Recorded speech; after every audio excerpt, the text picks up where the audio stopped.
श्याम सुंदर मदन मोहन राधे गोपाल, श्याम सुंदर मदन मोहन राधे गोपाल, राधे गोपाल, राधे गोपाल, राधे गोविंद भजो राधे गोपाल, राधे गोविंद भजो राधे गोपाल, राधे गोविंद भजो राधे गोपाल, राधे गोविंद भजो राधे गोपाल, शंख चक्र गदा पद्म राधे गोपाल, शंख चक्र गदा पद्म राधे गोपाल, राधे गोपाल, राधे गोपाल, राधे गोविंद भजो राधे गोपाल, राधे गोविंद भजो राधे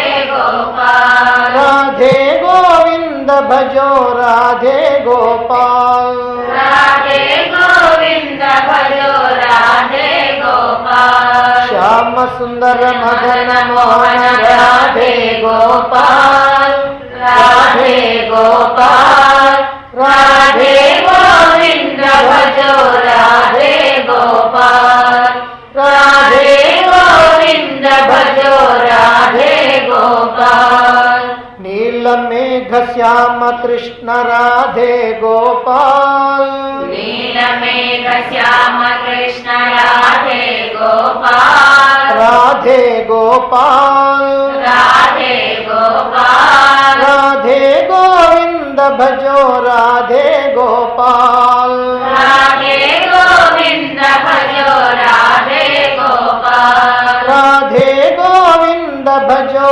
राधे गोपाल, राधे गोविंद भजो राधे गोपाल, श्याम सुंदर मदन मोहन राधे गोपाल, राधे गोपाल, राधे गोविंद भजो राधे गोपाल, राधे गोविंद भजो राधे गोपाल।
श्रुति स्मृति पुराणानां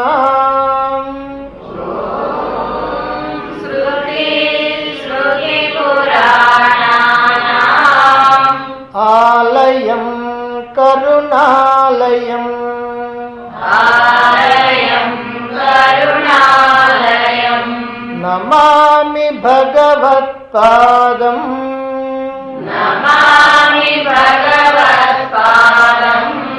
శంకరం లోకశంకరం శంకరం లోకశంకరం. భజగోవిందం. ఈ రోజు నుండి ఈ భజగోవిందం అనేటువంటి ప్రకరణ గ్రంథం మీద మనం చెప్పుకోబోతున్నాం. భజగోవిందం అనేటువంటిది ఒక అద్భుతమైనటువంటి వేదాంత ప్రకరణ గ్రంథం. ఈ లోకంలో ప్రతి మానవుడి యొక్క జీవిత పరమార్థం, పరమ లక్ష్యం మోక్షం. అంటే మోక్షాన్ని పొందటం కోసమే ఈ లోకంలోకి మానవ దేహాన్ని తీసుకొని మనం వస్తున్నాం. ప్రతి వ్యక్తికి కూడా జీవిత లక్ష్యాలు వేరువేరుగా ఉంటాయి. ఒక్కొక్కరికి ఒక్కోటిగా ఉంటుంది. కొంతమందికి డిగ్రీ చేతికి రావటమే లక్ష్యం, కొంతమందికి మంచి ఉద్యోగం రావటం లక్ష్యం, కొంతమందికి మంచి భార్య లేదా మంచి భర్త రావటం వాళ్ళ యొక్క లక్ష్యం, కొంతమందికి ప్రభుత్వ ఉద్యోగం రావటం లక్ష్యం, కొంతమందికి మంత్రి కావటం లక్ష్యం, కొంతమందికి కలెక్టర్ కావటం లక్ష్యం, కొంతమందికి గవర్నర్ కావటం లక్ష్యం. ఇలా ఒక్కొక్కరికి ఒక్కొక్క లక్ష్యం ఉంటుంది. అయితే ఈ లక్ష్యాలన్నీ కూడా కొంతకాలం అయ్యేటప్పటికి మారిపోతూ ఉంటాయి. డిగ్రీని పొందాలని లక్ష్యంగా పెట్టుకున్నటువంటి వాడు డిగ్రీ వచ్చిన తర్వాత ఉద్యోగం కావాలంటాడు. ఉద్యోగం కావాలని లక్ష్యం పెట్టుకున్నటువంటి వాడు ఉద్యోగం వచ్చిన తర్వాత పెళ్లి చేసుకోవాలనుకుంటాడు. మరి ఒక చిన్న వ్యాపారం చేసేటువంటి వాడు నేను మంచి పెద్ద వ్యాపారం చేయాలనుకుంటే ఆ వ్యాపారం చేసిన తర్వాత నేను ఒక పరిశ్రమ స్థాపించాలనుకుంటాడు. అంటే ఈ ప్రకారంగా లక్ష్యాలు మారిపోతూ ఉంటాయి. ఒక ఎమ్మెల్యే అయినటువంటి వాడు అప్పటిదాకా ఎమ్మెల్యే కావడం లక్ష్యం, కానీ మంత్రి కావాలనుకుంటాడు. మంత్రి అయినటువంటి వాడు ముఖ్యమంత్రి కావాలనుకుంటాడు. అంటే ఇలాగ లక్ష్యాలన్నీ కూడా మారిపోతూ ఉంటాయి. అయితే మనందరి యొక్క మానవులందరి యొక్క పరమలక్ష్యమైనటువంటి మోక్షం ఉండే అది ఎప్పటికీ మారేది కాదు. అది ఒక్కటే, అది పరమలక్ష్యం.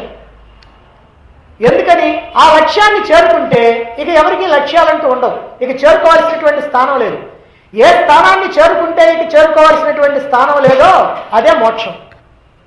ఇక కాబట్టి ఆ స్థానాన్ని కనుక చేరుకుంటే ఇక ఎక్కడికి చేరుకోవాల్సినటువంటి అవసరం లేదు. గనక ఎన్ని జన్మలెత్తినా మానవుడి యొక్క పరమలక్ష్యం మోక్షమే.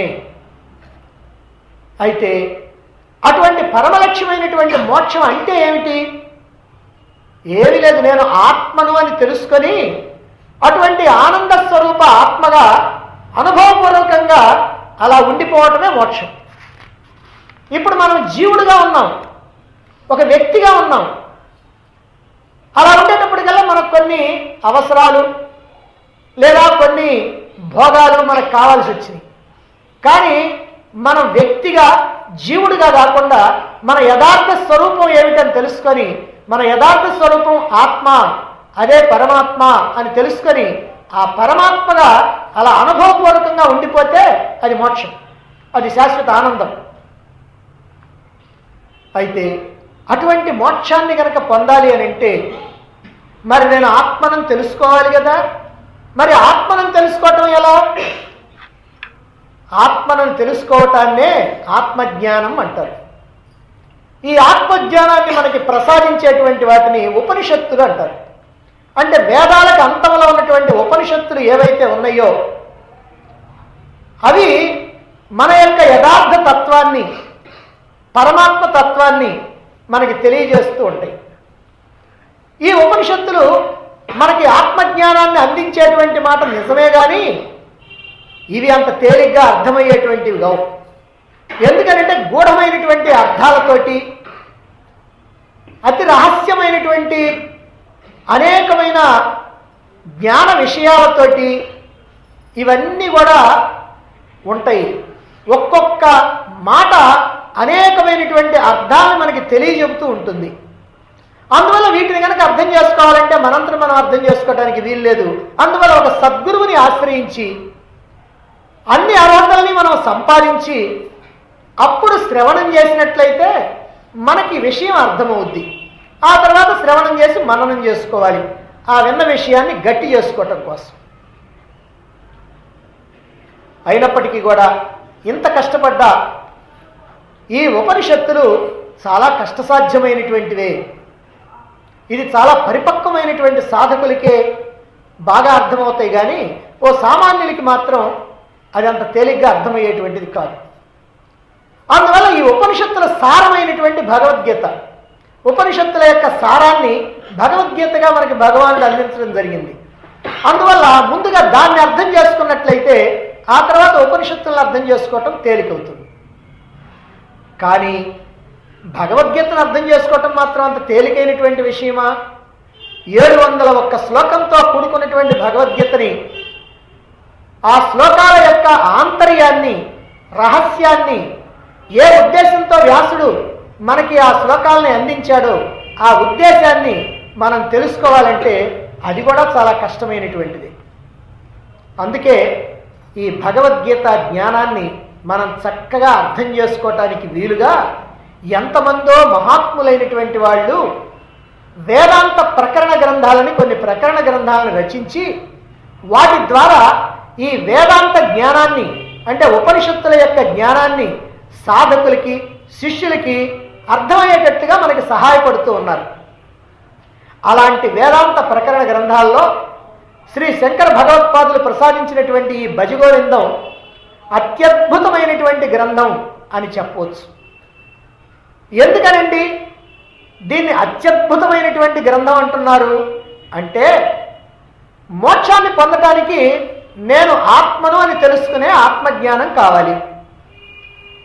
అలాగే ఆ ఆత్మజ్ఞానం అంటే నేను ఆత్మను అనేటువంటి జ్ఞానం మనకి అనుభవంలోకి రావాలంటే ప్రాపంచిక విషయాల పట్ల వైరాగ్యం ఉండాలి.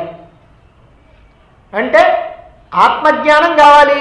ఆ ఆత్మజ్ఞానాన్ని అవగాహన చేసుకోవటానికి మనలో వైరాగ్యం కూడా ఉండాలి. పక్షికి ఎట్లాగైతే 2 రెక్కలు ఉంటేనే, ఆ 2 రెక్కలు బాగా పనిచేస్తుంటేనే అవి ఎగిరి ఆ సౌదాగ్రాన్ని చేరుకుంటాయో, అదే ప్రకారంగా మానవుడికి కూడా ఆత్మజ్ఞానము, వైరాగ్యము అనేటువంటి 2 సాధనాలు ఉంటేనే మోక్షం అనేటువంటి సౌదాగ్రాన్ని చేరుకోగలుగుతాడు. కానీ ఒక్క రెక్కుంటే పక్షి ఎట్టయితే ఎగరలేదో, ఏ ఆత్మజ్ఞానమో వైరాగ్యమో ఏదో ఒకటి ఉంటే మాత్రం మానవుడు కూడా ఆ మోక్ష సౌదాగ్రాన్ని చేరలేడు.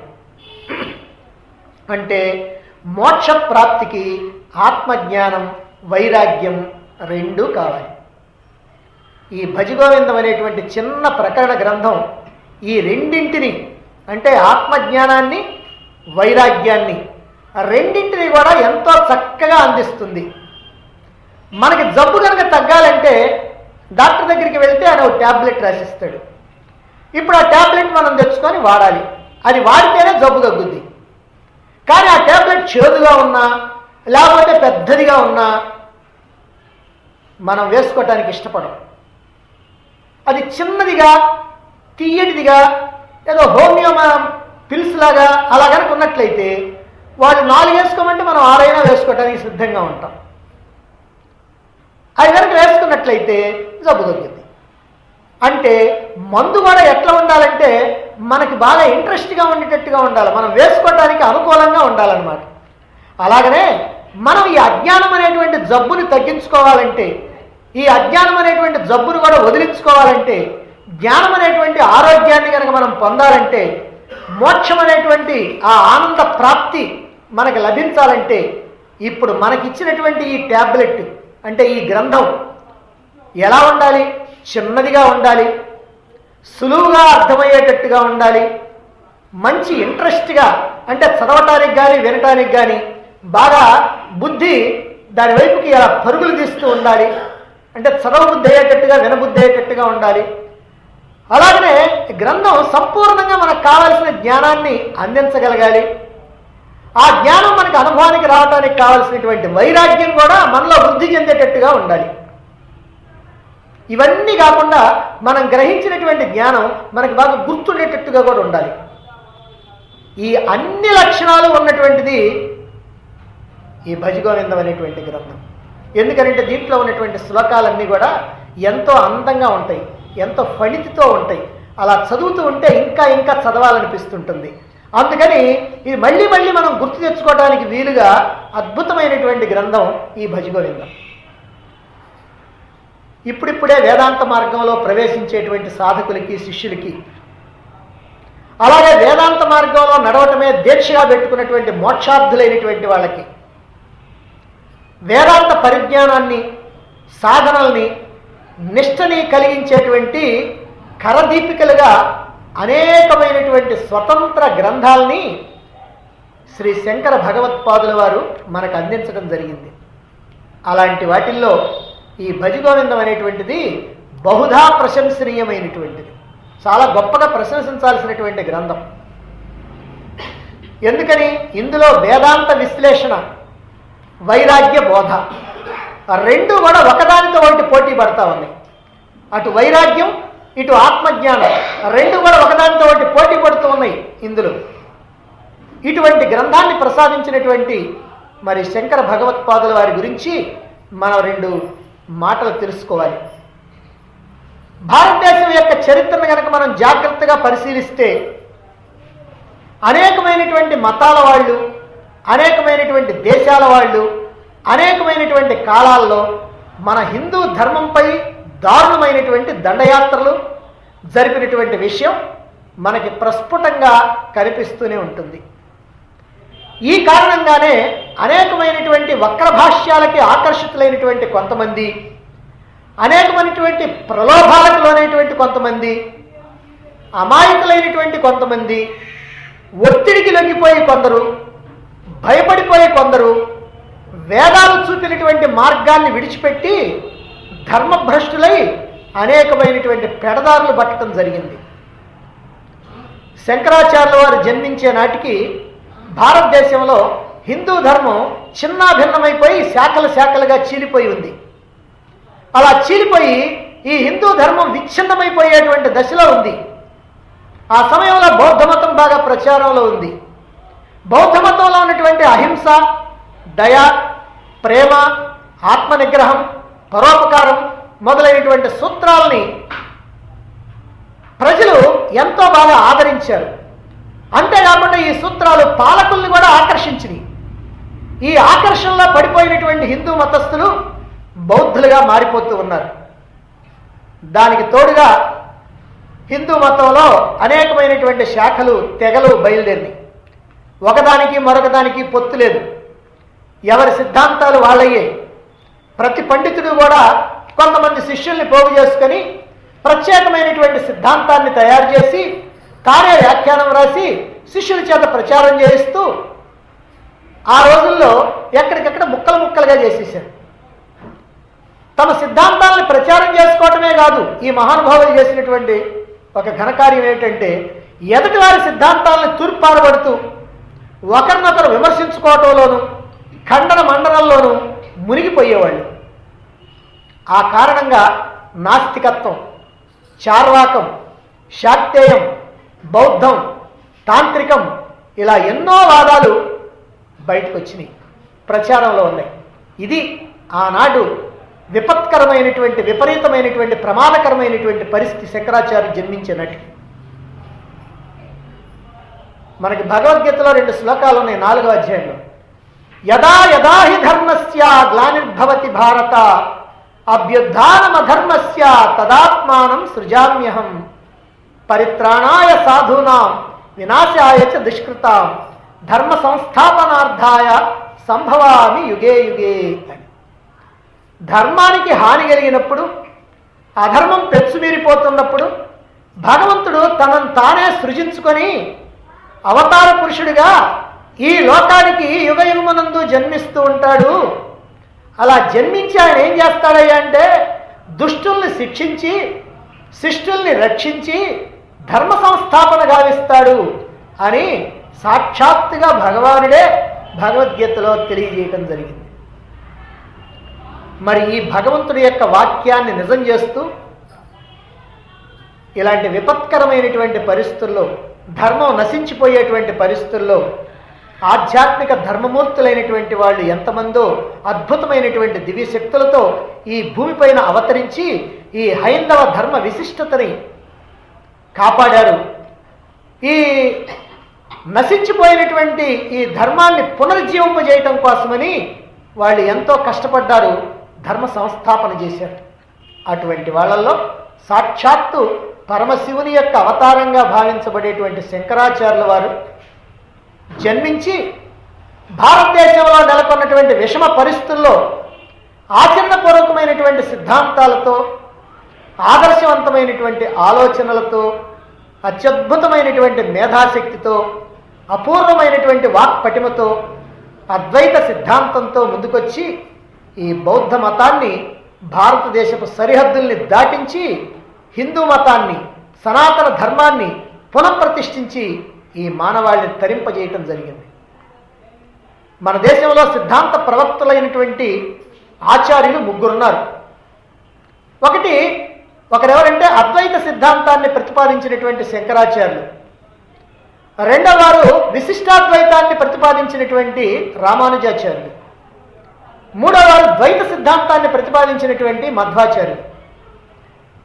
ఈ ముగ్గురులో శంకరాచార్యులు మహామేధావి, కవి, ప్రతిభాశాలి, తత్వజ్ఞాని, వైదిక మతాచార్యులు, మత ప్రచారకులు, నిరుపమానమైనటువంటి ప్రజ్ఞాశాలి, సంస్కరణాభిలాషి, వేదాంతవేత్త, కమనీయ రమణీయ భక్తి సాహిత్య స్రష్ట, జ్ఞాన గంగాధారలతో సమస్తమైనటువంటి విశ్వాన్ని పునీతం చేసినటువంటి వేద విజ్ఞాన భగీరథుడు. నిరంతర కృషి ద్వారా, నిర్వికల్ప తపో సాధన ద్వారా ఈ జన్మలోనే మోక్షాన్ని సాధించడం సుసాధ్యమే అని సామాన్యమైనటువంటి మానవులందరికీ కూడా తెలియజేసినటువంటి జ్ఞాన విజ్ఞాన నిధి, వేదాంత గగనంలో దివ్య కాంతులతో ప్రకాశించేటువంటి నిత్య మార్తాండు ఆదిశంకర భగవత్పాదుల వారు. ఆయన 7వ శతాబ్దంలో కేరళ రాష్ట్రంలో కాలడి అనేటువంటి గ్రామంలో జన్మించారు. తండ్రి మహాపండితుడైనటువంటి శివగురువు, తల్లేమో ఆర్యాంబ. శంకరాచార్యులు జన్మించిన తర్వాత ఆయన 1 సంవత్సరం వయసు వచ్చేటప్పటికీ ఆయనకి సంస్కారయుతంగా మాట్లాడటం, స్వంత భాషను చక్కగా తెలుసుకోవటం ఆశ్చర్యకరమైనటువంటి విషయం. ఇక 2వ సంవత్సరంలో అనేక భాషలు చదవటం, వ్రాయటం జరిగింది. ఇక 3వ ఏట కావ్య, నాటక, పురాణ గ్రంథాలని స్వయంగా చదవటం, తెలుసుకోవటం ఆశ్చర్యకరమైనటువంటి విషయం. 5 సంవత్సరాల వయసు వచ్చేటప్పటికి ఏకసంతాగ్రాహి అయి సకల విద్యలు తెలుసుకుంటూ, పాఠాలు చెప్పేటప్పుడు గురువుల యొక్క తప్పుల్ని కూడా దిద్దుతూ, పండితులతో శాస్త్ర చర్చలు చేస్తూ, అంత చిన్న వయస్సులోనే అపూర్వమైనటువంటి ప్రజ్ఞా విశేషాలను చూపించినటువంటి వాడు శంకరాచార్య. సామాన్యంగా ఇప్పుడు మనం కనుక నమ్మాలి అంటే నమ్మలేము. ఎందుకంటే 5 సంవత్సరాల కల్లా పండితులతో శాస్త్ర చర్చలు జరిపారు అని. దీంతో ఆయనలో ఉన్నటువంటి వాదన పటిమ బాగా వృద్ధి చెందింది. చిన్నతనం నుంచే ఆయనలో ఆధ్యాత్మిక చింతన ఉన్నది. 5వ ఏట తండ్రి మరణించాడు. 7వ ఏట ఇక సన్యసించాలనేటువంటి కోరిక కలిగింది శంకరాచార్యుల వారికి. 7 సంవత్సరాల వయసు ఉన్నటువంటి బాలుడికి.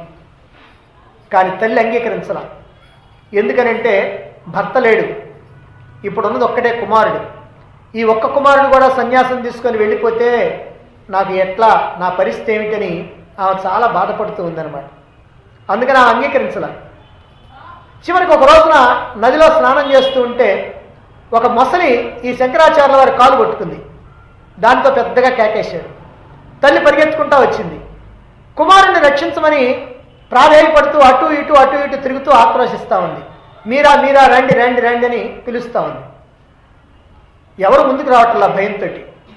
అప్పుడు శంకరాచార్యుల వారి తల్లితో అంటున్నారు, అమ్మా, నేను గనక సన్యసించడానికి నువ్వు గనక ఒప్పుకుంటే ఈ మొసలి నన్ను వదిలిపెడుతుందట, ఈ మాట లోపల నుంచి నాకు వినపడతా ఉంది అని అన్నాడు. అందువల్ల నేను సన్యసించడానికి నువ్వు అంగీకరించు, నా ప్రాణాలు కాపాడు అని తల్లిని ప్రార్థించాడు. అప్పుడు ఎట్టకేలకు తల్లి మరి కొడుకు యొక్క ప్రాణాల మీద ఉన్నటువంటి తీపి వల్ల అలాగే నన్ను అంగీకరించింది. మొసలి పట్టు విడిచిపెట్టింది. అంత చిన్న వయస్సులోనే సన్యాసం స్వీకరించడానికి సిద్ధమైనటువంటి శంకరాచార్యుల వారు తల్లిని జ్ఞాతులకు అప్పగించి తల్లిని విడిచిపెట్టి సన్యాసాన్ని స్వీకరించడం కోసమని గురువుని వెతుక్కుంటూ ప్రయాణం సాగించాడు. అలా వెళ్ళి అనేకమైనటువంటి పల్లెలు, పట్టణాలు, నదులు, అరణ్యాలు దాటుకుంటూ నర్మదా నదీ తీరాన ఒక కొండ మీద ఉంటున్నటువంటి గోవింద పాదాచార్యులు అనేటువంటి ఒక మహాత్ముడిని ఆశ్రయించాడు. ఆయన వద్ద సన్యాసాన్ని స్వీకరించాడు. అంతేకాకుండా ఎంతో భక్తితోటి గురు శుశ్రూష చేశాడు. శంకరాచార్యుల మీద ఆయనకి ప్రత్యేకమైనటువంటి అభిమానం కలిగింది. ఆయన ద్వారా అనేకమైనటువంటి శాస్త్రాలని, ఉపనిషత్తుల్ని అభ్యసించాడు. గురువు శంకరాచార్యుల వారిని ఎంతో మెచ్చుకొని, ఎందుకంటే కొద్ది కాలంలోనే ఆయన శాస్త్రాలను నేర్చుకోవటం వల్ల అద్భుతమైనటువంటి జ్ఞాన సంపద ఉన్నటువంటి వాడిగా గుర్తించి, అయ్యా నువ్వు కాశీపట్టణం వెళ్ళి అక్కడ బ్రహ్మసూత్రాలకు భాష్యం రాయాలి, దానికి నువ్వే సమర్థుడివి అని చెప్పి ఆయన్ని కాశీపట్టణం వెళ్ళమని ఆదేశించాడు గురువు. గురువు యొక్క ఆజ్ఞని వేదవాక్కుగా భావించి శంకరాచార్యుల వారు కాశీ నగరానికి ప్రయాణం అయ్యాడు. అంత చిన్న వయస్సులో, అంటే 8-9 సంవత్సరాల వయస్సులో అనేక మంది శిష్యులు ఆ కాశీపట్టణంలో ఆయన ఆశ్రయించారు. ఆయన ఉపనిషత్తులు ప్రతిపాదించినటువంటి అద్వైత సిద్ధాంతాన్ని ప్రచారం చేస్తూ ఆసేతు సీతాచల పర్యంతం భారతదేశం అంతటా కూడా కాలినడకన తిరిగి, అందులోనూ ఏమాత్రం రవాణా సౌకర్యాలు లేనటువంటి రోజుల్లో కేవలం కాలినడకన భారతదేశాన్ని హిమాలయాల నుంచి ఇటు కన్యాకుమారి వరకు భారతదేశం అంతా కూడా తిరిగాడు. అనేకమైనటువంటి క్షేత్రాలని, అనేకమైన తీర్థాలని, అనేక పవిత్ర స్థలాల్ని సందర్శిస్తూ దేశమంతా కూడా అతి తక్కువ కాలంలో తిరగటం ఆయన యొక్క ప్రత్యేకత. ఇక అలా తిరుగుతూ అనేకమైనటువంటి దేవాలయాల్ని, మఠాలని, పీఠాలని స్థాపించి హిందూ ధర్మాన్ని పునరుద్ధరించాడు శంకరాచార్యులు. అద్వైత మత స్థాపకుడైనటువంటి శంకరాచార్యుల వారు తన వేదాంత మార్గంలో భక్తి భావనకి కూడా విశిష్టమైనటువంటి స్థానం కల్పించారు. ఇక నిజం చెప్పాలంటే భక్తి భావన కూడా అంటాం కూడా తప్పు. ఎందుకంటే భక్తి భావనకి చాలా గొప్ప స్థానాన్ని ఇచ్చారు ఆయన. చాలామంది మహాత్ములు ఆశ్చర్యపోతూ ఉంటారు. ఎందుకంటే ఇంత గొప్ప వేదాంత విజ్ఞానం కలిగినటువంటి ఆయన ఈ భక్తి తత్వానికి సంబంధించినటువంటి ఈ గ్రంథాలు రాయటం ఏమిటి, ఈ దేవాలయాలు తిరగటం ఏమిటి, ఈ స్తోత్ర పాఠాలు వల్లించడం ఏమిటి, ఇదేమిటని వాళ్ళు కూడా ఆశ్చర్యపోతూ ఉంటారు. నిజమే, శంకరాచార్యుల వారు చూపించినటువంటి ఆధ్యాత్మిక సాధనా మార్గంలో పరిణతి సాధించినటువంటి ఉత్తమ యోగులైనటువంటి వాళ్ళకి, అంటే నిరంతరము జ్ఞాన సాధనల్లో నిమగ్నులైనటువంటి వారికి, అంటే శాస్త్రాలని అధ్యయనం చేస్తూ ఆ శాస్త్రాల్లో ఉన్నటువంటి విషయాల్ని బాగా మననం చేసి దృఢపరుచుకుంటూ ఆ భావాలకు అనుగుణంగా సాధనలు చేస్తూ మోక్షప్రాప్తికై తీవ్రమైనటువంటి ప్రయత్నం చేస్తున్నటువంటి తీవ్రమైన ముముక్షువులైతే ఎవరైతే ఉన్నారో అదిగో అటువంటి వాళ్ళకి పూజా పునస్కారాలతో కానీ, యజ్ఞయాగాలతో కానీ, ఈ భక్తి గీత పారాయణలతో కానీ పని లేదు నిజంగా. కానీ ప్రాథమిక స్థాయిలో ఉన్నటువంటి వాళ్ళకి, అంటే ఇప్పుడిప్పుడే ఆధ్యాత్మిక మార్గంలో ప్రవేశించినటువంటి వాళ్ళకి, అలాగే ఇంతకు ముందే ప్రవేశించి అలా ముందుకు వెళుతూ ఉన్నటువంటి మధ్యమ శ్రేణి వాళ్ళకి ఈ భక్తి అనేటువంటిది చాలా అవసరం. ఎందుకనంటే ఈ మార్గంలో కొంత దూరం ప్రవేశించినటువంటి వాళ్ళు నేను గొప్ప జ్ఞానిని అని భావించుకుంటూ ఉంటారు. అలా గొప్ప జ్ఞానిని భావించుకొని నాలాంటి గొప్పవాడు ఈ పూజా పునస్కారాలు, ఈ పారాయణలు ఇవి చేయటం ఏమిటి అని అనుకుంటూ ఉంటారు. ఇది అహంకారం అన్నమాట. కానీ ఇవి వదిలిపెట్టకూడదు. ఎప్పుడైతే దాన్ని గట్టిగా పట్టుకున్నా అప్పుడు దీన్ని వదిలిపెట్టాలి. అంతే తప్ప దాన్ని పట్టుకోకుండా దీన్ని వదిలిపెడితే ఏ ప్రయోజనం కూడా ఉండదు.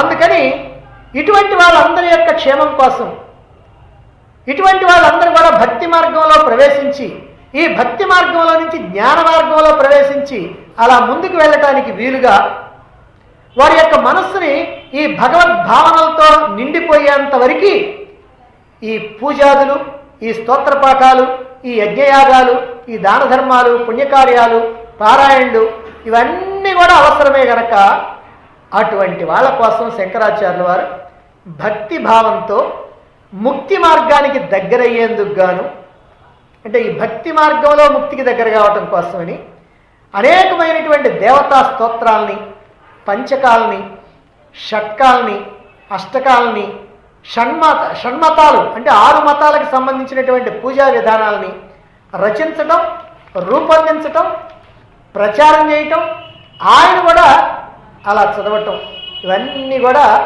మనం చూస్తాం శంకరాచార్యుల వారి యొక్క జీవిత చరిత్రలు. శంకరాచార్యుల వారు స్తుతించినటువంటి దేవుడు కానీ దేవత కానీ లేరు అని అంటే అతిశక్తి కాదు. అదేమిటండి, ఇంతమంది దేవుళ్ళు ఉంటారా? పరమాత్మ ఒక్కడే కదా, ఆయనే చెప్పాడు కదా బ్రహ్మసత్యం జగన్మిథ్య అని అంటే చెప్పిన మాట వాస్తవమే ఆ స్థాయిలో ఉన్నటువంటి వాడికి. కానీ లోకుల్ని ఉద్ధరించడం కోసం, ఇతరులకి మార్గదర్శకంగా ఉండటం కోసం ఆయన కూడా దేవతలందరినీ స్తుతించాడు. అందరికీ స్తోత్ర పాఠాలు రాయటం జరిగింది. ఎన్ని రాశాడు ఆయన? గణేశ పంచరత్నాలు, గణేశ అష్టకం, గణేశ భుజంగ ప్రయాతం, శివానంద లహరి, శివాపరాధన క్షమాపణ స్తోత్రం, దక్షిణామూర్తి స్తోత్రం, శివభుజంగ స్తోత్రం, మీనాక్షి స్తోత్రం, లక్ష్మీ నృసింహ కరావలంబ స్తోత్రం, గంగా స్తోత్రం, కనకధారా స్తోత్రం, సాధన పంచకం, మనీషా పంచకం, ప్రాతస్మరణం, విష్ణువందనం, గురువష్టకం, దశావతార స్తోత్రం, సౌందర్యలహరి, నిర్వాణ షట్కం, ఇలా చెప్పుకుంటా పోతే ఎన్ని రాశాడో ఆయనకి తెలియదు, మనకి తెలియదు. ఆయనేమో మర్చిపోయాడు, మనకేమో అసలు తెలుసుకోవడానికి టైం చిక్కటల్లా. ఇలా ఎన్నో ఉన్నాయి. ఈ రచనల్లో ఉన్నటువంటి సుస్వరాల సాహిత్యం సునాద వినోదినిగా వీణులు విందు గావిస్తూ శ్రోతల్ని ఏదో లోకాలకి తీసుకువెళుతూ ఉంటుంది.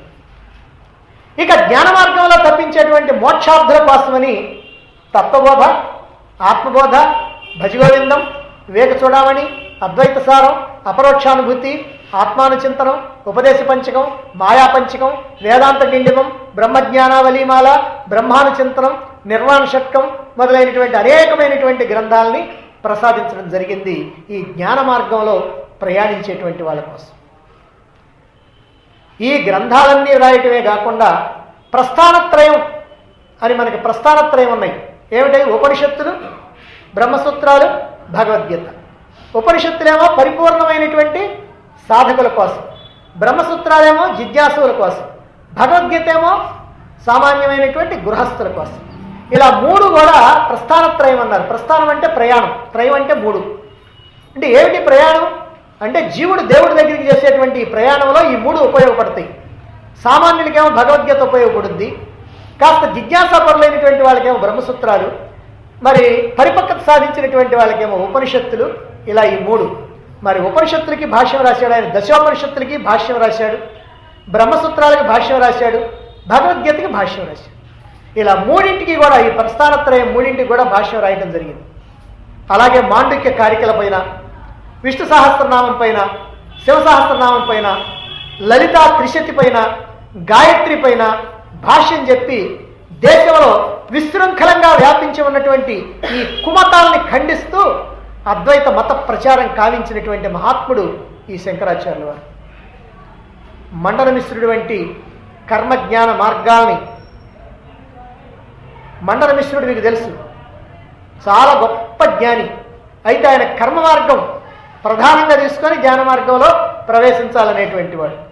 అంటే ఈ కర్మజ్ఞాన మార్గులు ఎవరైతే ఉన్నారో ఇలాంటి వాళ్ళందరినీ కూడా తన యొక్క తర్కంతో ఓడించి సనాతనమైనటువంటి అద్వైతాన్ని ప్రతిపాదించి అందరినీ ఒకే తాటి మీదకి తీసుకొచ్చినటువంటి మహాత్ముడు శంకర భగవత్పాదులు వారు. జగద్గురువులు ప్రతిపాదించినటువంటి అద్వైతం సర్వ వేద శాస్త్ర సమ్మతం. ఏమిటని చెప్పింది? ఉన్నదంతా బ్రహ్మమే, ఉన్నదంతా పరమాత్మే, పరమాత్మ తప్ప ఇంకా రెండవది ఏమీ లేదు. మరి అదేమిటండి? ఈ సృష్టి కనిపిస్తున్నది కదా, ఈ కనిపించే సృష్టి అంతా కూడా విభాస మాత్రమే, భ్రమ మాత్రమే, అది నిజం కాదు, సత్యం కాదు. ఆభరణాలు వేరైనా అవన్నీ కూడా బంగారంతోనే నిండి ఉన్నట్టుగా వేరువేరుగా కనిపించేటువంటి ఈ సృష్టి మొత్తం కూడా పరబ్రహ్మము యొక్క వికారం మాత్రమే. మరైతే మనకి ఆ బ్రహ్మము తెలియబడతలేదే, మరి ప్రపంచమే తెలియబడుతుంది కదా. ఇదంతా బ్రహ్మం అంటున్నాం, ప్రపంచం లేదంటున్నాం. లేదన్న ప్రపంచం కనపడుతుంది, ఉన్నదన్న బ్రహ్మం కనపడుతుందా? మరి ఎట్లండి? దీనికి కారణం ఏమిటంటే నువ్వు అజ్ఞానంలో ఉండటం. నువ్వు అజ్ఞానంలో ఉన్నావు కనుక ఉన్నటువంటి బ్రహ్మం కనపడతలేదు, లేనటువంటి జగత్తు కనపడతా ఉంది.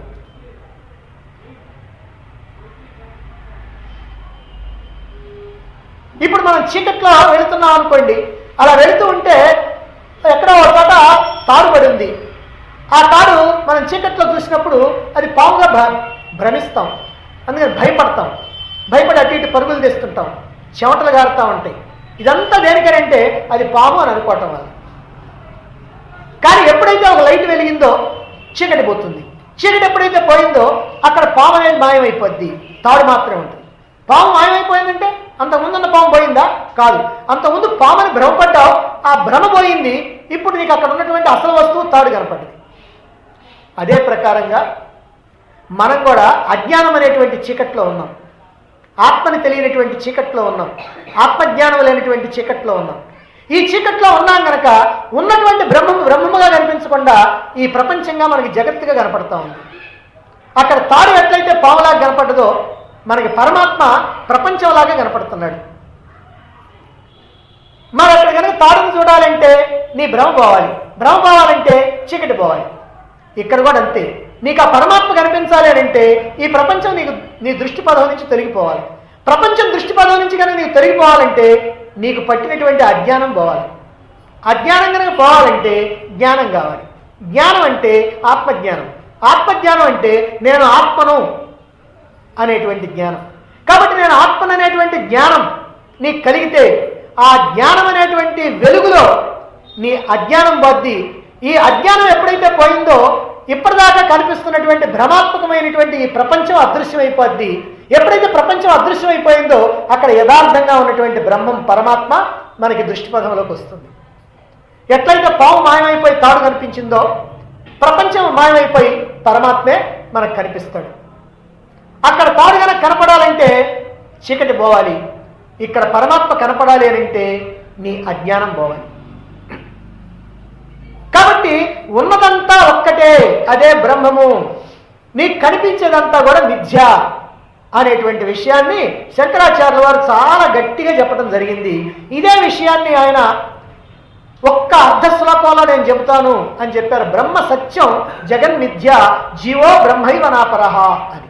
బ్రహ్మ ఒక్కటే సత్యం, ఈ జగత్తంతా మిథ్య. జీవో బ్రహ్మైవ నాపరః, ఈ జీవుడు జీవుడు అనుకున్నటువంటి వాడు బ్రహ్మమే, పరమాత్మే అని.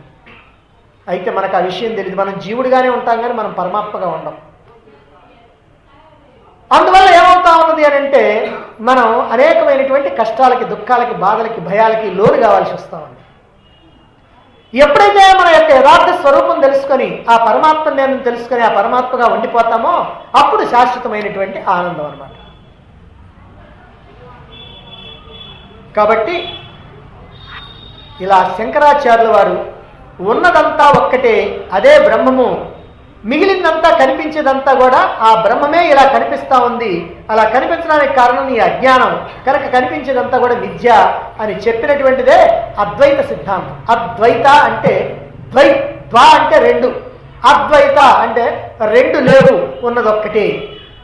ద్వైత అంటే రెండు ఉన్నాయి. కాబట్టి ద్వైత సిద్ధాంతానికి ఏం బాధలేదు, మనకున్నటువంటి భావం అంతా ద్వైతమే. ఎందుకని దేవుడు అనేవాడు ఒకడున్నాడు, నేను ఒకడు ఉన్నా, ఇద్దరు ఉన్నాం. కానీ అద్వైత సిద్ధాంతంలో ఏమిటి, ఉన్నది ఒక్కటే, ఉన్నది పరమాత్మే. మరి అయితే మన సంగతి ఏమిటయ్యా, మనం కూడా పరమాత్మే. పరమాత్మ అయితే మనకి ఎందుకు ఈ కర్మ పట్టింది, ఎందుకంటే అజ్ఞానం వల్ల. మరి ఈ కర్మ పోవాలంటే ఏం చేయాలా, నీ అజ్ఞానం తొలగించుకో. అజ్ఞానం తొలగించుకుంటే ఉన్నదేదో మిగిలిపోద్ది. కాబట్టి ఇప్పుడు నువ్వు వేసుకున్నావు ఒక ముసుగు, ఈ దేహము, ఇంద్రియాలు, మనస్సు, బుద్ధి అనేటువంటి ముసుగు వేసుకున్నావు. ఈ ముసుగు వేసుకోవడం వల్ల పరమాత్మ అయినటువంటి నువ్వు కాస్త జీవుడు అయ్యావు.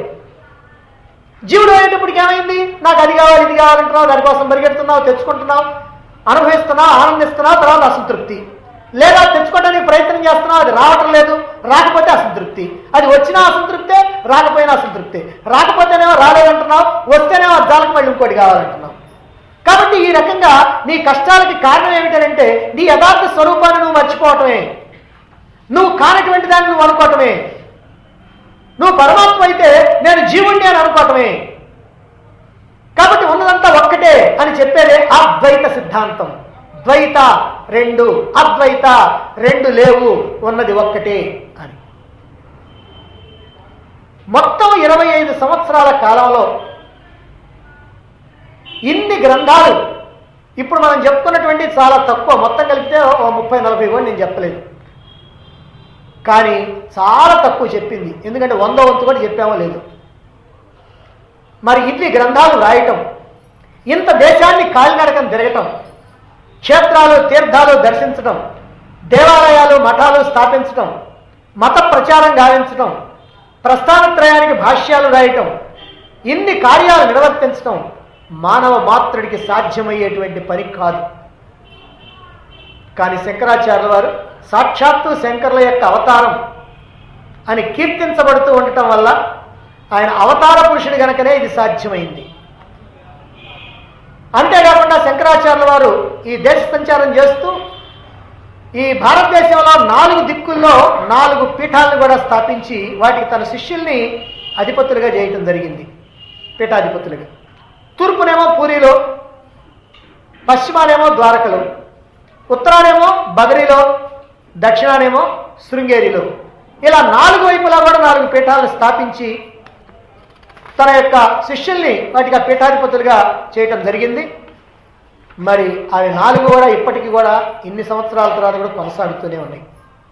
ఇలా 25 సంవత్సరాల పాటు నిర్విరామంగా కృషి చేసి నిరంతరాయంగా శ్రమించి తన యొక్క వాక్ పటిమతో, అద్భుతమైనటువంటి మేధాశక్తితో, ఆచరణశీలమైనటువంటి సిద్ధాంతాలతో అద్వైత మత ప్రచారం గావించి తన 32వ ఏట హిమాలయాల్లోని తన యొక్క గుహ నుంచి అదృశ్యమయ్యారు శంకరాచార్యుల వారు.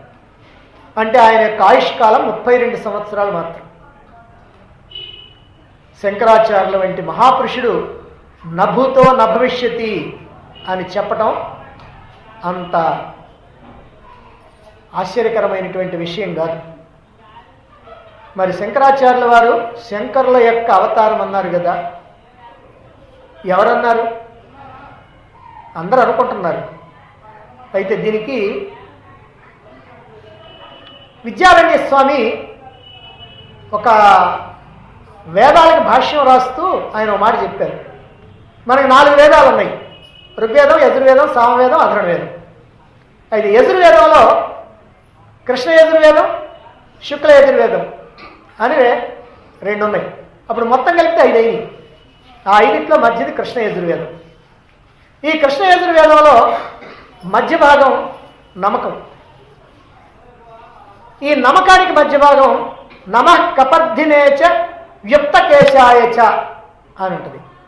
దీనికి ఆయన భాష్యం రాస్తూ విద్యారణ్య స్వామి అలా అంటున్నాడు. వ్యుప్తకేశ అంటే కేశరహితుడు. అంటే కేశరహితుడు అంటే వెంట్రుకలు లేనివాడు, జుట్టు లేనటువంటి వాడు అని. అంటే పరమశివుణ్ణి వ్యుప్తకేశ అని నమ్మకంలో చెప్తారు.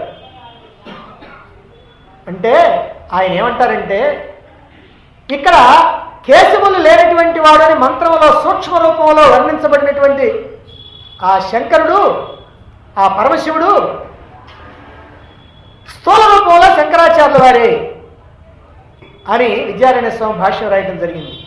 అందుకే శంకరాచార్యుల వారిని ఆ శంకరుని యొక్క అవతారంగా మనం చెప్పుకోవటం జరుగుతూ ఉంది.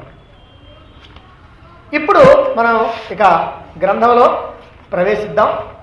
మరి గ్రంథంలో ప్రవేశించే ముందు ఈ గ్రంథాన్ని గురించినటువంటి 2 మాటలు కూడా చెప్పుకోవటం బాగుంటుంది. ఈ భజగోవిందం అనేటువంటి గ్రంథం చాలా చిన్న గ్రంథం. అయితే వేదాంతానికి ఇది పునాది. సరళమైనటువంటి భాషలో, ఇంపైనటువంటి పణితిలో ఈ శ్లోకాలు ఎంతో సొంపుగా ఉంటాయి. ఇది ఎంత సొంపుగా ఉంటాయో మనం చూస్తాం ముందు ముందు.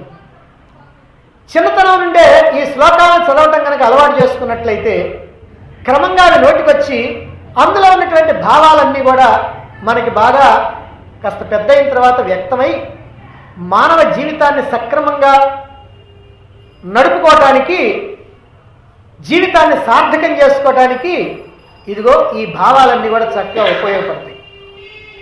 ఈ శ్లోకాలన్నీ ఏం చేస్తాయంటే మానవుడిలో ఉన్నటువంటి మోహాన్ని తొలగించి వైరాగ్యాన్ని కలిగించి జన్మ సార్థక్యానికి హేతువులు అవుతాయి. అందుకే వీటిని మోహ ముద్గరము అన్నారు. ముద్గరము అని అంటే గొడ్డలి. గొడ్డలు ఏం చేస్తుంది? నరికేస్తుంది చెట్టుని. ఇప్పుడు మనకు కూడా మోహం అనేటువంటి చెట్టు ఉందే, దాన్ని ఆ ముద్గరం ఆ గొడ్డలతో నరికేస్తుంది. అందుకని దీన్ని మోహముద్గరం అన్నారు. ఈ శ్లోకాలు శంకరాచార్యుల వారి యొక్క హృదయంలో నుంచి అలా బయటికి రావటానికి ఒక కథ ప్రచారంలో ఉంది. ఒకనాడు శంకరాచార్యుల వారు తన 14 మంది శిష్యులతో కాశీ వీధుల్లో తిరుగుతూ ఉన్నాడట. అలా వెళ్తూ ఉంటే ఒక చోట ఒక వృద్ధ పండితుడు వ్యాకరణ సూత్రాన్ని వెల్లివేస్తూ ఉన్నాడు. వ్యాకరణం ఉంది, గ్రామర్. ఆ వ్యాకరణంలో కొన్ని సూత్రాలు ఉంటాయి. ఆ సూత్రాల్ని ఆయన వెల్లివేస్తూ ఉన్నాడట. ఆయన ఎవరు ఎంత చిన్నవాడు కాదు, వృద్ధాప్యంలో ఉన్నాడు. 80 సంవత్సరాలు 80 సంవత్సరాల వయసులో ఉండి వ్యాకరణ సూత్రాలు వెల్లివేస్తూ ఉన్నాడట. ఇంత వృద్ధాప్యంలో ఉండి ఈ పండితుడు లౌకిక ప్రయోజనాలు కలిగించేటువంటి వ్యాకరణ సూత్రాలు వెల్లివేస్తున్నాడే, ఇక వీడికి జీవితకాలం ఎంతుంది కాబట్టి మరి ఆత్మ సాక్షాత్కారం కోసం ఎప్పుడు ప్రయత్నిస్తాడు, జన్మ ఎట్లా సార్థకం చేసుకుంటాడు, ఇంకా వ్యాకరణ సూత్రాలు వెల్లివేస్తా ఉంటే అని సందేహం వచ్చింది. ఎందుకంటే ఈ సందేహం, వ్యాకరణ సూత్రాలు దేనికి? ఏదైనా ఒక గ్రంథం రాయాలంటే, పద్యాలు కనుక రాయాలంటే, శ్లోకాలు కనుక రాయాలంటే వ్యాకరణం తెలియాలి. లేకపోతే రాసినటువంటి వాటిని అర్థం చేసుకోవాలంటే కొంత వ్యాకరణం తెలియాలి. కానీ ఇంకా 80 ఏళ్ళు 85 ఏళ్ళు వచ్చిన తర్వాత కూడా వ్యాకరణమే కనుక అయితే, వ్యాకరణం ఇప్పుడు నేర్చుకుంటే గ్రంథాలు ఎప్పుడు నేర్చుకుంటాడు? ఆ గ్రంథాల్లో ఉన్న విషయం ఎప్పుడు అర్థం చేసుకుంటాడు? ఆ అర్థం చేసుకున్నటువంటి విషయం జీవితంలో ఎప్పుడు దాన్ని అనుభవానికి తెచ్చుకుంటాడు? ఎప్పుడు సాధనలు చేస్తాడు? ఎంతకాలం బ్రతుకుతాడు ఈయన? ఓరే, ఇప్పటి కూడా ఇంకా నువ్వు వ్యాకరణాలు వెల్లివేసుకుంటా ఉన్నావా అని నవ్వొచ్చింది ఈ శంకరాచార్యులకి. ఈయన వయసు ఎంత ఉంటుంది? 12 ఏళ్ళో 13 ఏళ్ళో ఉంటుంది ఆ సమయంలో శంకరాచార్యుల వయసు. వెనక మాత్రం 14 మంది శిష్యులు ఉన్నారు. అందువల్ల ఆయన చూసి ఆశ్చర్యపోతాడు. అందుకని ఆయన మీద ఉన్నటువంటి ఆ జాలితోటి నవ్వొచ్చింది. వెంటనే ఆవేశంగా ఈ శ్లోకాలు ఆయన యొక్క హృదయంలోంచి తన్నుకుంటా వచ్చినాయి. అదే మొట్టమొదటి పల్లవి శ్లోకం. భజ గోవిందం భజ గోవిందం గోవిందం భజ మూఢమతి సంప్రాప్తే సన్నిహితే కాలే నహి నహి రక్షతి డుక్రుంకరణి. ఇది మొట్టమొదటి ఆయన యొక్క హృదయంలోంచి తన్నుకుంటా వచ్చినటువంటి శ్లోకం. వ్యాకరణ సూత్రాలు నిన్ను మృత్యువు నుంచి రక్షించలేవు. ఆత్మసాక్షాత్కారాన్ని మానవ జన్మలోనే పొందాలి. కనుక భజించు గోవిందుణ్ణి, భజించు గోవిందుణ్ణి. ఓ మూఢమతి, ఓ మూర్ఖుడా, గోవిందుణ్ణే భజించు అని హెచ్చరిస్తున్నాడు ఈ శంకరాచార్యులు. ఈ 12 ఏళ్ల వాడు 80 ఏళ్ల వాడిని ఇలా పిలుస్తూ ఉన్నాడు. అంటే వ్యాకరణ సూత్రాలు నుండో మృత్యువు నుంచి రక్షించవనంటే, మరి ఏదైనా మనకి చావు లేకుండా ఏమైనా చేస్తాయనంటే ఏది చావు లేకుండా చేయదు. కానీ మోక్షం అనేటువంటి చావు లేకుండా చేస్తుంది. ఏమిటి చావు లేకుండా చేయటం అంటే ఈ శరీరం పోకుండా అని కాదు. శరీరం ఎట్లాగో పోద్ది. అంటే చావనంటే మళ్ళీ పుట్టడం, మళ్ళీ చావటం, మళ్ళీ పుట్టడం, మళ్ళీ చావటం అనే ఆ చావు. దీన్నే జనన మరణ సంసార చక్రం అంటారు. అదిగో దాని నుంచి తప్పించేది కావాలి. అంతే తప్ప ఏదో 4 డబ్బులు సంపాదించుకొని కాస్త చక్కగా భోజనం చేసేటువంటిది కాదు కావాల్సింది ఇప్పుడు అనేటువంటి ఉద్దేశంతో శంకరాచార్యుల వారు ఆవేశంగా ఈ శ్లోకాలని చెప్తారు. శంకరాచార్యుల వారు ఇలా ఈ శ్లోకం చెప్పిన తర్వాత 12 శ్లోకాలను వరుసగా ఆయన చెప్పేస్తాడు. పల్లవి శ్లోకంతో కలిపి అప్పుడు 13 అయినాయి. ఈయన వెంటనే ఆపటంతో 14 మంది శిష్యులు తలా ఒక శ్లోకాన్ని చెప్తారు. అప్పుడు ఈ 13 ఆ 14 మొత్తం కలిపి 27 అయినాయి. ఆ తర్వాత ముగింపుగా 4 శ్లోకాలను శంకరాచార్యుల వారు మళ్ళీ చెప్తారు. 14 మంది శిష్యులు అయిపోయిన తర్వాత ఆ 4తో కలిపి మొత్తం 31 శ్లోకాలు అయింది. ఈ 31 శ్లోకాలతోటి భజగోవిందం తయారైంది. మొదటి 12 శ్లోకాలని ద్వాదశ మంజరికా స్తోత్రం అంటారు. తర్వాత 14 స్తోత్రాలని చతుర్దశ మంజరికా స్తోత్రం అంటారు. ద్వాదశ అంటే 12, చతుర్దశ అంటే 14. అంటే 12 రంగురంగుల పుష్పాలను కనుక గుచ్చి ఒక బొకేగా తయారు చేస్తే అందంగా ఎలా ఉంటుందో అది దాన్ని ద్వాదశ మంజరికా స్తోత్రం. అలా 14 రకాల పూలను కనుక కలిపితే ఒక బొకేగా కనుక కడితే ఎలా ఉంటుందో దాన్ని ద్వాదశ మంజరికా స్తోత్రం అన్నారు. అంటే దీంట్లో ఉన్నవన్నీ కూడా అట్లా ఆహ్లాదం కలిగించేటువంటి రంగురంగుల పుష్పాలలాగా మనకి మనస్సుకి ఆహ్లాదం కలిగించేటువంటి ఈ శ్లోకాలన్నీ ఉన్నాయి. అంటే నీకు జీవిత సార్థక్యానికి పనికొచ్చేటువంటివి ఉన్నాయి అనేటువంటి విషయాన్ని తెలియజెప్పడమే ఇందులో ఉన్నటువంటి విషయం. ఈ శ్లోకాలన్నీ కూడా నిజంగా ఆ పండితుడి యొక్క అజ్ఞానాన్ని తొలగించడం కోసం, ఆ పండితుడి యొక్క మోహాన్ని తొలగించడం కోసం చెప్పిందా కాదు. కేవలం ఆ పండితుడి యొక్క మోహాన్ని జరిగించడం అయితే మనకెందుకు, మనం ఎందుకు చదువుకోవాలి ఇవన్నీ కాదు.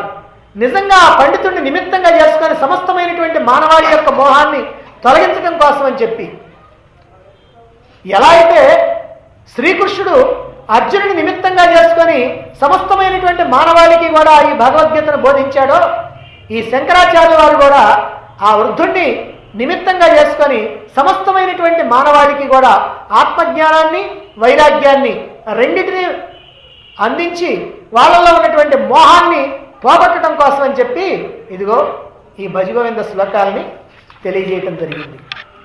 ఎందుకండి మనకి అంటే, ఆ పండితుడు ఎట్టయితే లౌకికమైనటువంటి విద్యల్లో మునిగిపోయాడో, ఈ లౌకికమైనటువంటి వ్యాకరణంలో మునిగిపోయాడో, అదేవిధంగా మనం కూడా పుట్టిన దగ్గర నుంచి చచ్చేదాకా రకరకాలైనటువంటి వస్తువులు, ధనము, సంపదలు, భోగాలు, ఇళ్ళు, వాకిళ్ళు, తోటలు, దొడ్లు, భూములు, బ్యాంక్ బ్యాలెన్స్లు ఇవే మనకి ప్రధానం అని అనుకుంటున్నాం. మనం ఇక్కడ కూర్చున్నప్పుడు ఏమనుకున్నా ఆ తర్వాత మాత్రం ఇవే ప్రధానం అయిపోతా ఉంటాయి. వాటి కోసమే జీవితం మొత్తాన్ని వెచ్చిస్తూ ఉంటాం. వాటి కోసం జీవితాన్ని ఎంత బాగా వెచ్చిస్తామంటే, ఏదైనా ఒక గ్రంథం చదవాలంటే, ఓ రామాయణమో భారతమో చదవాలంటే, ఓ భగవద్గీత చదవాలంటే మనకి టైం దొరకదు. ఏదైనా వినాలంటే మనకి టైం దొరకదు. నాకెక్కడ కుదురుద్దండి, అసలు నా పరిస్థితి ఏమిటి, నాకెక్కడ కుదురుద్ది అని అంటే, ఒక రిటైర్ అయినటువంటి వ్యక్తిని మనం కనుక కదిలిచ్చి ఏమంటే భగవద్గీత చదువుతున్నారు రాండి అని, నాకెక్కడ కుదురుద్దండి. మరి ఏం చేస్తుంటావా నువ్వు, ఏమి లేదండి టీవీ చూసుకుంటా ఉంటా అని అంటాడు. అంటే ఈ రకమైనటువంటి పరిస్థితిలో మానవుడు ఉన్నా అంటే ఎంత మోహంలో ఉన్నారు అనేటువంటిది మరి మనకెట్లా ఉన్నా శంకరాచార్యులు మాత్రం చాలా బాధగా ఉందన్నమాట. అయ్యో వీడు ఇప్పటిదాకా ఇట్లనే ఉన్నాడే, ఇంకా ఈ వ్యాకరణ సూత్రాల్లో ఉన్నాడే అని ఆయన్ని గురించి, ఇంకా ఈ సంపాదన, ఈ లౌకికమైనటువంటి విషయాలు, భోగాలు, ఈ స్థలాలు, ఇళ్ళు, పొలాలు, డబ్బులు దీని మీదనే పడి ఉన్నారే అని మన మీద ఆయనకి జాలి. అందుకని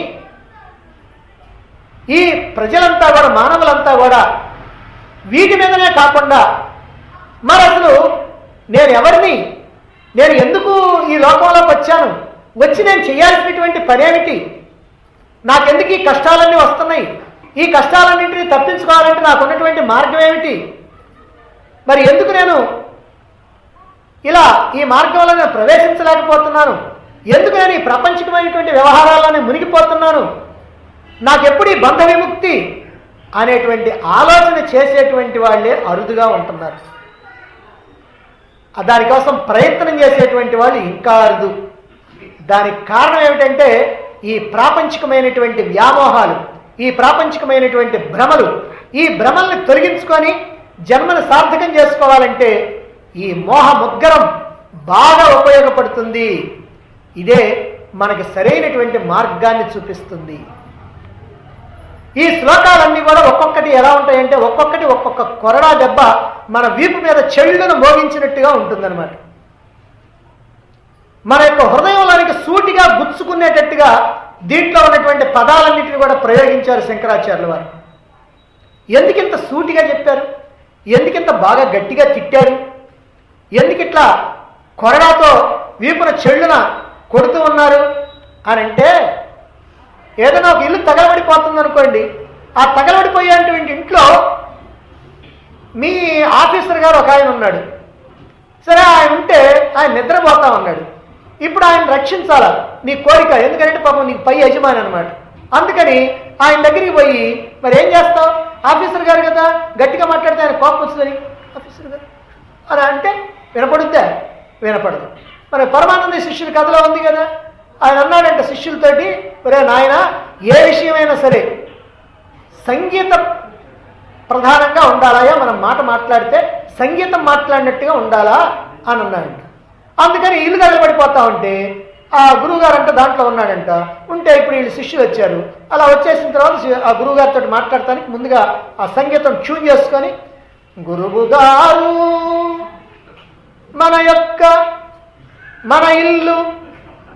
మన ఇల్లు వీళ్ళు చెప్పేటప్పటికల్లా సగం తగలబడిపోయిందంట. ఏమైతే అది గుర్తేటప్పుడు ఆయనతో సహా పూర్తిగా. అంటే ఇలా కాదు చెప్పాల్సింది. అలా ఇల్లు కనుక తగలబడిపోతా ఉంటే ఆయన ఆఫీసర్ కానీ, ఆయన ప్రధానమంత్రి కానీ గట్టిగా పిలిచి లేపాలి, లేవకపోతే దగ్గరికి పోయి కొట్టాలి, కొట్టినా కూడా ఏమైనా ముద్దునిద్ర అయితే కుంభకర్ణుడు కనుక అయితే ఎత్తి మంచంతో సహా తీసుకొచ్చి బయట పారేయాలి. అంతే తప్ప ఇక్కడే మామూలు మర్యాదలు పనికిరావు. అదే ప్రకారం ఇప్పుడు కూడా మన పరిస్థితి ఎట్లా ఉందనంటే, మనం ఉన్నటువంటి మన శక్తినంతా వృధా చేసుకుంటున్నాం, మన వయసునంతా వృధా చేసుకుంటున్నాం, మనకు ఉన్నటువంటి అవకాశాలన్నింటినీ కూడా వృధా చేసుకుంటున్నాం. అలా వృధా చేసుకొని ఈ ప్రాపంచికమైనటువంటి వ్యవహారాల కోసం ప్రాకులాడుతున్నామే కానీ పరమాత్మ కోసం తప్పించటంలా, మోక్షం కోసం తప్పించటంలా, శాశ్వత ఆనందం కోసం తప్పించటంలా, ఈ జన్మ సార్థక్యం కోసం తప్పించటంలా. అందుకోసం అని చెప్పి ఇలాంటి సందర్భంలో ఈ మర్యాదలు గిర్యాదలు ఏమి లేవు, జాగ్రత్త అని హెచ్చరిక చేయాల. ఒక్కొక్కసారి కొరడాతో కొట్టాలి, అలా చేయకపోతే మనం కాస్త కదలం అన్నమాట. అందుకనే ఒక్క క్షణాన్ని కూడా జారవిడవకూడదు. మనం ఏం చేస్తున్నాం మరి ఇప్పుడు? అలా ఉంటున్నామా? అయ్యో మా టైం అంతా వేస్ట్ అయిపోతున్నారు అనుకుంటున్నావా? ఏం లేదు, అలా ఎక్కడో కొంతమంది అనుకుంటారు, కానీ అందరిట్లో అనుకోవట్లా. కాబట్టి మనం ఏం చేయాలి? హాయిగా నవ్వుకుంటూ విలాసంగా మన అమూల్యమైనటువంటి కాలాన్ని అల్పమైనటువంటి విషయాలకి వెచ్చిస్తూ అల్పమైనటువంటి భోగాల కోసం ఖర్చు పెడుతూ ఉన్నాం. అయినా సరే మనకి క్షేమ పుట్టినట్టుగా ఉండటం లేదు. అందుకే ఈ విసురులు, ఈ కొరడా దెబ్బలు ప్రేమతో దయతో కసరి అసహించుకొని సరైనటువంటి మార్గంలో పెట్టడమే ఈ శ్లోకాల వెనక దాగి ఉన్నటువంటి రహస్యం, ఈ ఆంతర్యం. కాబట్టే ఈ శ్లోకాలన్నీ కూడా మనలో ఉన్నటువంటి ఈ మోహాన్ని తొలగించడానికి చక్కగా ఉపయోగపడతాయి అని మనం గ్రహించి, ఈ గ్రంథం వల్ల మనకి గొప్ప ప్రయోజనం ఉంది అనేటువంటి విషయాన్ని మనం దృఢపరుచుకొని, ఇక ఈ గ్రంథాన్ని చాలా జాగ్రత్తగా అర్థం చేసుకోవటం కోసం, అవగాహన చేసుకోవటం కోసం, అందులో ఉన్నటువంటి విషయాలను గుర్తుపెట్టుకోవటం కోసం మనం ప్రయత్నం చేయాలి. ఒక్క శ్లోకాన్ని మనం ఈ ప్రారంభ శ్లోకాన్ని, పల్లవి శ్లోకాన్ని చదివి వదిలేద్దాం. భజ గోవిందం భజ గోవిందం భజ గోవిందం భజ గోవిందం గోవిందం భజ మూఢమతే గోవిందం భజ మూఢమతే సంప్రాప్తే సన్నిహితే కాలే సంప్రాప్తే సన్నిహితే కాలే నహి నహి రక్షతి డుక్రుంకరణే నహి నహి రక్షతి డుక్రుంకరణే భజ గోవిందం భజ గోవిందం భజ గోవిందం భజ గోవిందం గోవిందం భజ మూఢమతే గోవిందం భజ మూఢమతే సంప్రాప్తే సన్నిహితే కాలే సంప్రాప్తే సన్నిహితే కాలే నహి నహి రక్షతి డుక్రుంకరణే నహి నహి రక్షతి